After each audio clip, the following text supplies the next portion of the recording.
Good morning, students. Today I'm Charu Agrawal presenting you the first chapter of your class. My parents kept me from children who were rough.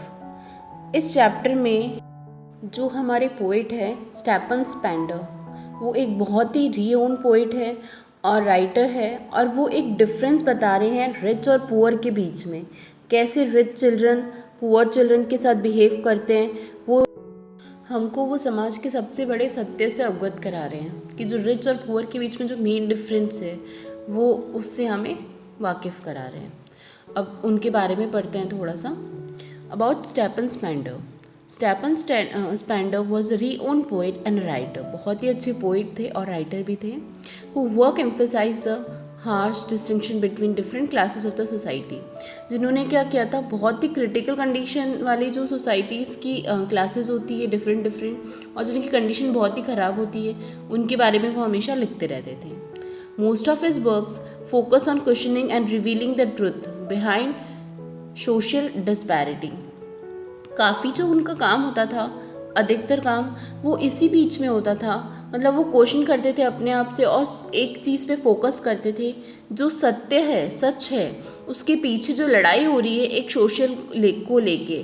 जैसे हमारे यहाँ पे rich और poor को लेके कैसे लड़ाई होती है, ठीक है। आज एक छोटा बच्चा है जिसको कोई नॉलेज ही नहीं है एथिक्स की, अफेयर्स की, है ना, वो भी क्या करता है, उसको भी पता होता है कि नहीं ये अमीर है ये गरीब है, ये चीज़ उसको पता होती है। Such is my parents. तो यहाँ पे पेरेंट्स को लेके मतलब बोला गया है कि पेरेंट्स कभी नहीं चाहते हैं कि उनके बच्चे गरीबों के साथ रहें, ठीक है, और वो अपने बच्चों को हमेशा ऐसे बच्चों से दूर ही रखना चाहते हैं। तो उनको लेके, एक बच्चे को लेके उन्होंने यहाँ पे अपनी पोयम को बताया है।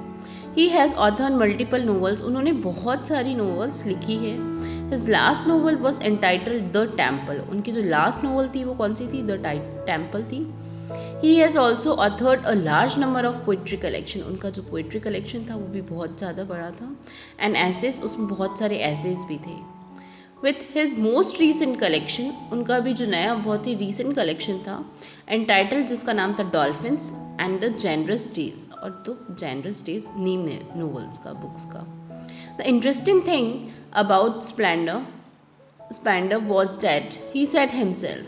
मतलब एक इंटरेस्टिंग थिंग ये थी उनके बारे में कि वो अपने आप से बातें ज़्यादा करते थे ताकि उनका कंक्लूजन निकल सके। That he had never even once passed an exam paper.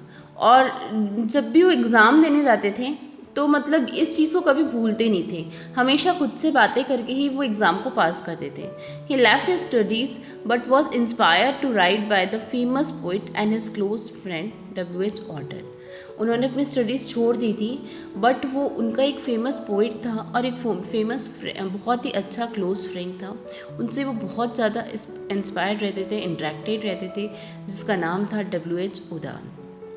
Orton. Okay, तो ये जो स्टोरी है बहुत इंटरेस्टिंग है और इसी बारे में है कि कैसे एक मिडिल क्लास जो बच्चा होता है वो एक रिच क्लास के साथ रहता है, उसकी फैमिली उसको मना करती है पर फिर भी वो रहता है, कैसे वर्ड्स वो लोग यूज़ करते हैं, तो इसी के बारे में स्टोरी।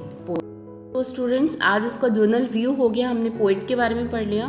हम स्टांजा फर्स्ट कल से स्टार्ट करते हैं। Okay, thank you, be happy, be safe.